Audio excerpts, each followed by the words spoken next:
8 easy hacks for viral YouTube shorts. So YouTube shorts অ্যালগরিদমকে 8টা পরিষ্কার অংশে ভেঙে দেখাবো। কোন সিগন্যালটা সবচেয়ে গুরুত্বপূর্ণ এবং কেন এক ভিডিওতে 1 ভিউ আর অন্য ভিডিওতে 1 মিলিয়ন ভিউ আসে। Hack number 1, algorithm basic. Shorts algorithm প্রথমে তোমার ভিডিও সবার কাছে দেখায় না, ছোট একটা অডিয়েন্সের কাছে তোমার ভিডিও পুশ করে। তাদের বিহেভিয়ার দেখে ইউটিউব শর্টস অ্যালগরিদম। পারফরমেন্স যদি ভালো হয় তাহলে কিন্তু অডিয়েন্স তোমার ভিডিওতে আটকে যায় এবং এটাই লক্ষ্য করে ইউটিউব শর্টস অ্যালগরিদম। অ্যালগরিদম 3টা জিনিস আগে দেখে: মানুষ স্ক্রল করে তোমার ভিডিওতে থামছে কিনা, ভিডিও শেষ পর্যন্ত দেখছে কিনা এবং তোমার ভিডিও রিপিট দেখছে কিনা। রিপিট দেখা একটা প্লাস পয়েন্ট। রিপিট যদি কেউ তোমার ভিডিও দেখে তাহলে তোমার ভিডিওতে এক্সট্রা এঙ্গেজমেন্ট আসে, মানে ফলোয়ার্স কাউন্ট এখানে প্রথম প্রায়োরিটি না, পারফরমেন্স এখানে মেন প্রায়োরিটি। তাই নতুন চ্যানেল দিয়েও ভাইরাল হওয়া খুবই সহজ। Hacks number 2, watch time and completing rate. এটাই সবচেয়ে শক্তিশালী সিগন্যাল। ধরো তোমার ভিডিও 20 সেকেন্ডের, যদি করে ভিউয়ার্স 18 থেকে 20 সেকেন্ড ভিডিও দেখে তাহলে তোমার কমপ্লিটিং রেট এখানে 90% প্লাস। অ্যালগরিদম এটাকে পজিটিভলি নেয় এবং তোমার ভিডিও বড় অডিয়েন্সের কাছে পুশ করে, যার ফলে তোমার ভিডিওতে আরও ভিউয়ার্স আসে এবং তোমার ভিডিওতে লাইক কমেন্ট শেয়ার পড়ে। আর অ্যালগরিদম ভাবে ভিডিওটা ইন্টারেস্টিং, তারপর সে আরও পুশ করার চেষ্টা করে। আর একটা গুরুত্বপূর্ণ জিনিস হলো অ্যাভারেজ ভিউ ডিউরেশন। একটা 10 সেকেন্ডের ভিডিও যদি 15 সেকেন্ডের অ্যাভারেজ ভিউ নেয়, তার মানে মানুষ তোমার ভিডিও রিপিট দেখছে। আর রিপিট দেখা মানে তোমার ভিডিওতে extra engagement. Repeat view equal to শক্তিশালী পুশ। সো রিপিট ভিউ হলে তোমার ভিডিওতে কিন্তু এক্সট্রা পুশ পায়। শর্টস এ টোটাল ওয়াচ টাইম কাউন্ট করে না। ইউটিউব শর্টসে টোটাল ওয়াচ টাইম গুরুত্বপূর্ণ না, রিটেনশন পার্সেন্টেজ বেশি গুরুত্বপূর্ণ। Hacks number 3, hook system. প্রথম 1 থেকে 3 সেকেন্ড ডিসিশন নেয় তোমার ভিডিও কি একটা ভিউ হবে নাকি 1 মিলিয়ন ভিউ হবে। ভিউয়ার্স স্ক্রল করার সময় 0.5 সেকেন্ডের মধ্যে সিদ্ধান্ত নেয় তোমার ভিডিও থেকে সে দেখবে নাকি দেখবে না।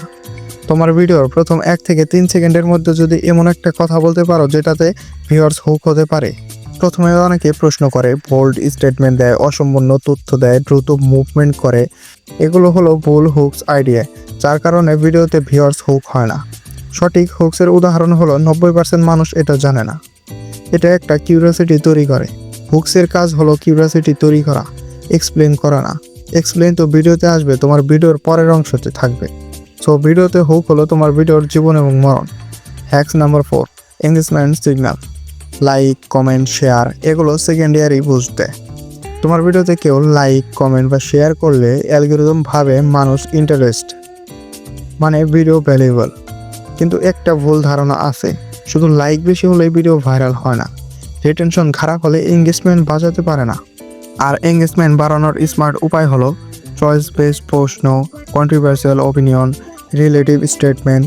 কমেন্ট সেকশন অ্যাক্টিভ থাকলে দ্বিতীয় পুশ পাওয়ার সম্ভাবনা বাড়ে, কারণ ভিউয়ার সেখানে কমেন্ট করতে পারে, তাদের ওপিনিয়ন জানাতে পারে। তো এটা একটা প্লাস পয়েন্ট। হ্যাক্স 5, নিশ কনসিস্টেন্সি। অ্যালগরিদম অডিয়েন্স প্রোফাইল তৈরি করে। যদি আজ গেমিং ভিডিও, কাল মোটিভেশন, তারপর দিন টেক ভিডিও, তাহলে কিন্তু অ্যালগরিদম বুঝতে পারে না তোমার চ্যানেলটা আসলে কোন নিশের উপর আছে।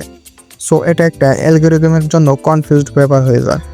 অ্যালগরিদম তোমার চ্যানেলটা যেভাবে ডিটেক্ট করতে পারে না, সেমভাবে ডিটেক্ট করতে পারে না তোমাদের ভিউয়ার্স। কনসিস্টেন্সি মানে হলো প্রতিদিন ভিডিও আপলোড করতে হবে না, তোমার নির্দিষ্ট গ্যাপ অনুযায়ী ভিডিও আপলোড করতে হবে, নির্দিষ্ট ক্যাটাগরির ভিডিও আপলোড করতে হবে।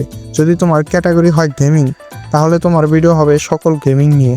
আর যদি তোমার ক্যাটাগরি হয় টেক, তাহলে তোমার ভিডিও হবে টেক রিলেটেড। সো নিজ কনসিস্টেন্সি, সিমিলার অডিয়েন্স, রিপিট আসে, ওয়াচ টাইম বাড়ায়, সাজেস্ট ফিডে বেশি যায়। ইউটিউব শর্টসের র্যান্ডম না, ফোকাসড হওয়া উচিত। ইউটিউব শর্টসে একটা থিম ধরো, তার মধ্যে ভ্যারাইটিস আনো। Hacks number 6, posting strategy.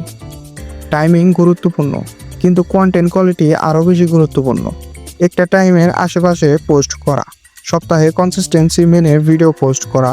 Algorithm regular active পছন্দ করে, কিন্তু দিনে 5টা খারাপ ভিডিও দেওয়ার চাইতে একটা স্ট্রং ভালো কোয়ালিটির ভিডিও দেওয়া ভালো। কনসিস্টেন্সি মানে প্রেশার না, কনসিস্টেন্সি মানে rhythm. Hacks number 7, structure and flow. একটা ভাইরাল শর্ট সাধারণত 4 ভাগে ভাগ করা যায়। Number 1, hooks. Number 2, build up. Number 3, pay off. Number 4, loop target. Loop target এখানে সবচেয়ে বেশি গুরুত্বপূর্ণ।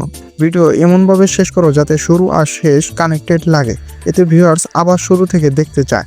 তাহলে কি হবে, তোমার ভিডিওটার রিপিট ভিউ আসবে। আর রিপিট ভিউ কতটা ইম্পর্টেন্ট এটা আমি আগেই বলেছি। So video shorts, tight, fit, pacing রাখতে হবে, ডেট মোমেন্ট রাখাতে হবে না। ডেট মোমেন্ট রাখলে ভিডিওতে ভিউয়ার্স মরে যাবে এবং তোমার চ্যানেলও গ্রোথ করবে না। Hacks number 8 and last hacks, viral formula summary.